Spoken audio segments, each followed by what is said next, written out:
خوش اومدید به اولین ویدیو خرج کردنی من. بله تنفسو میده.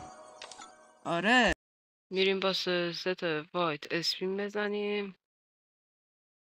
423 تا جم داریم، 10 تا هم این کارت داریم.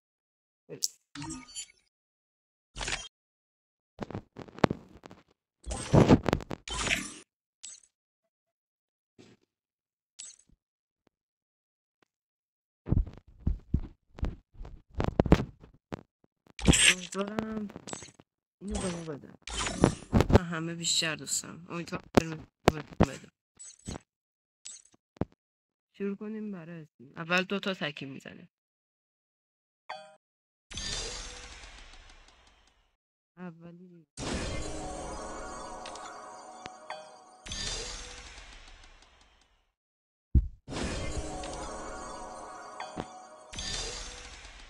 اولین 10 تا یه توکن. اولین 10 تا یه توکن. یه 5 شایی دوباره. دومین 10 تایی هم دوباره بله. سومین 10 تایی هم اول این گلد بایار چند تا میزنیم ببینیم باز میگیرم. یه 10 تایی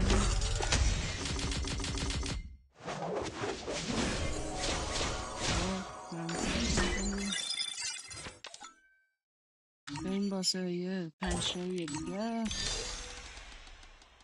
بله تنفسو میده. آره یس یه 5 شایی دیگه.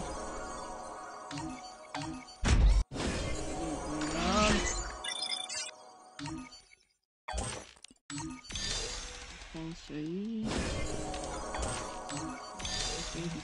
دیگه 10 تایی میکنیم.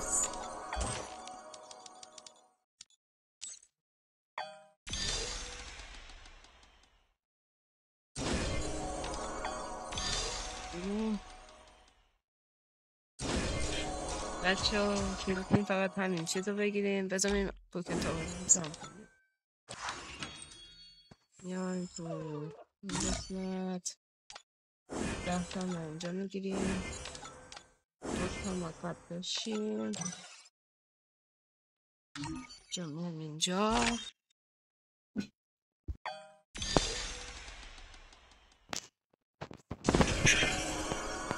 دو تا تکشیر.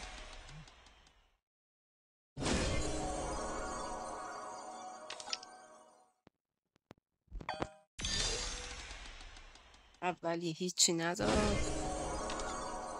و دومی هم بچه خوش اومدیم به این ویدیو. تمام شد و تونستیم یه ست وایت رو بگیریم. نداشتیم بریم با کوله پوشی هم یادم بریم با کوله پوشی هم بزنیم. اول اینو که لایم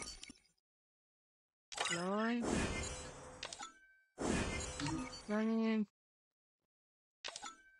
بریم با کوله پوشی. نمیخوام بابا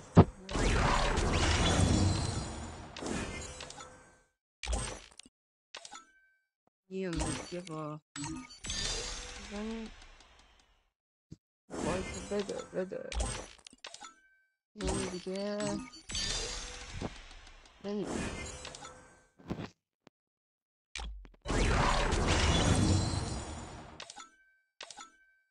باید باشه